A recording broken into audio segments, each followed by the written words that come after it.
Hi everybody, it's me, LisaT, coming at you with some positive energy. Reading The Language of Letting Go by Beattie. So I am at a beach house 2 hours out of the city, and so I have to do this a little bit in an adjustment way. I just tried doing the live video, didn't work, so we're going to do a video like this. I don't like doing it because I don't feel like I'm talking to you. I feel like I'm talking to myself, which doesn't work as well. But anyways, here we go. We got to go with the flow and let go.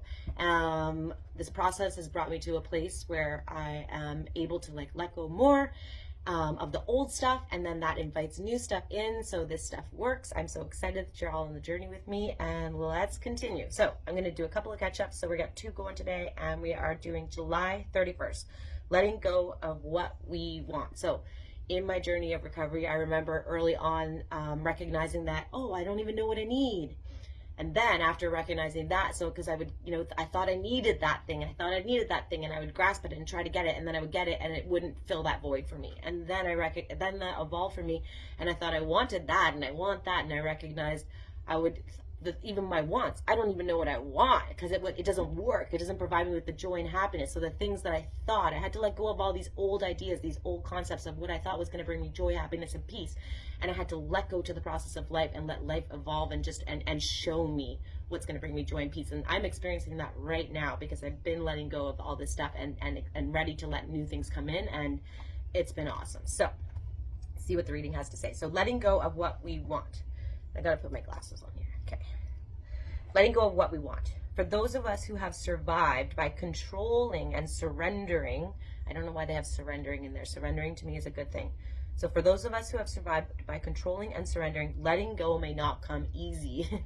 As we know, if you've been following along, right? It's not easy. This is we got to work at this stuff. So in recovery, we learn that it is important to identify what we want and need. So we learn, as I've shared many times, I decided as a child, it was too painful to have wants and needs because they were never being met. So I decided I'm not going to have any needs and I'm not going to have any wants. And I built this protective mechanism inside of me, this protective part that said, no, I have no needs and I have no wants. So whatever happens, I'm okay with. Well, that wasn't the truth. And that protection mechanism did, serve me at one point. It was a survival mechanism, but it's not serving me today. So I got to let that go. So I'm learning to identify what I need and want, real needs. I did a list with a friend, and there was 25 needs on it. And after we actually talked it through, there was actually only 4 things that were actual needs.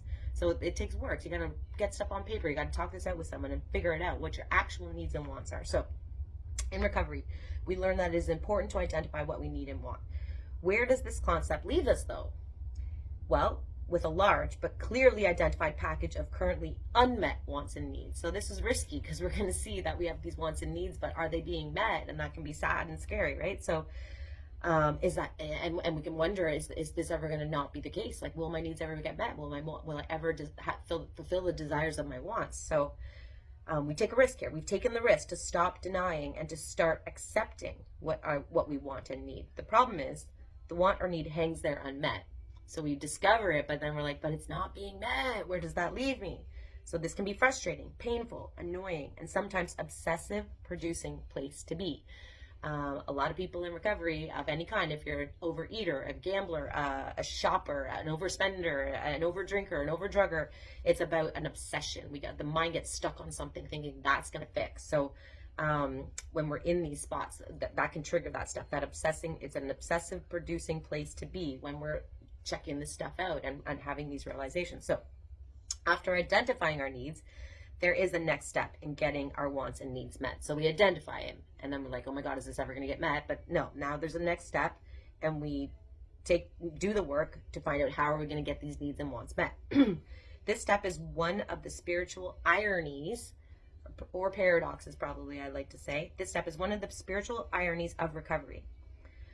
So the next step is letting go of our wants and needs after, like I just talked about at the beginning of the video, right? We got to let that all go now, okay? And then let it go. So the next step is letting go of our wants and needs after we have taken painstaking steps to identify them.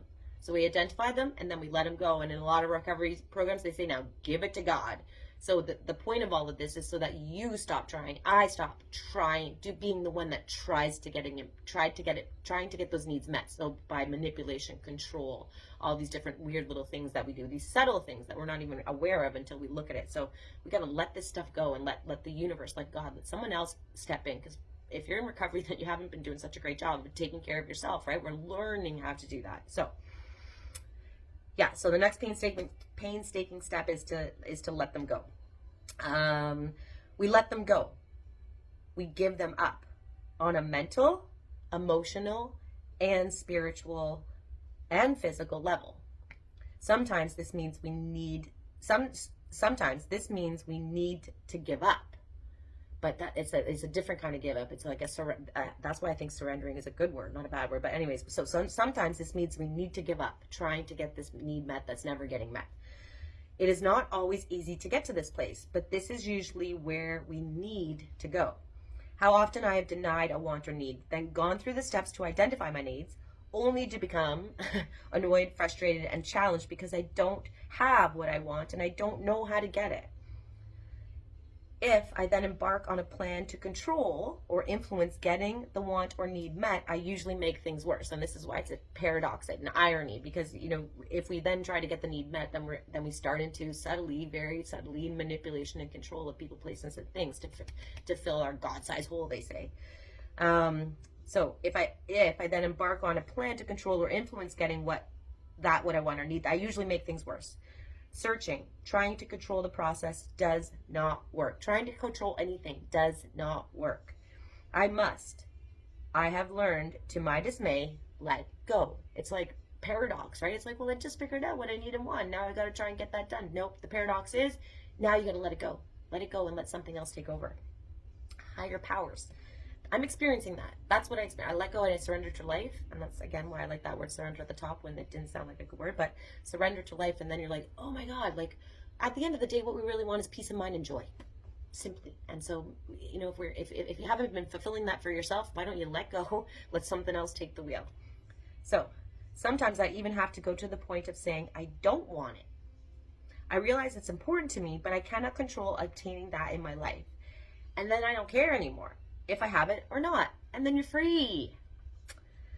In fact, I'm going to be absolutely happy without it. There's a choice. Happiness can be a choice most often. I am going to be absolutely happy with or without it, without any hope of ever getting it, because hoping to get it is making me nuts. My therapist talked to me about that one. She's like, the kind of hope you're having in this situation is not healthy. It was this hope that was making me nuts, that, oh, I'm going to just hope for the best, and hope it turns around. No, let it go. So hoping is going to make me nuts. The more I hope and try to get it, that's controlling, trying to get it, the more frustrated I feel because I'm not getting it. I don't know why the process works this way. I know only that this is how the process works for me. I have found no way around the concept of letting go. We often can have what we really want and need, or something better. I have one of my people I listened to years before recovery. It was about finding out what you want and need, then totally letting go, and then have a knowing that what's going to come down the pipeline is actually what I want, or something better. And she said, and she teaches you that it turns out to be something better, like 99% of the time. So, yeah, we often can have what we really want and need, or something better. Letting go is part of what we do to get it. Paradox, but amazing. And I'm a walking, living, breathing proof that this stuff works. I am sitting in a moment that I never thought was possible.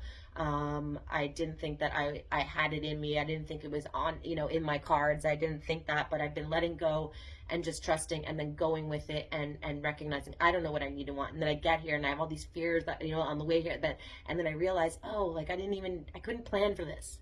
And sure enough, I'm experiencing peace, happiness, joy, exhilaration, like all these wonderful things that I had no idea were in store for me. So the process works. Here's your prayer for today.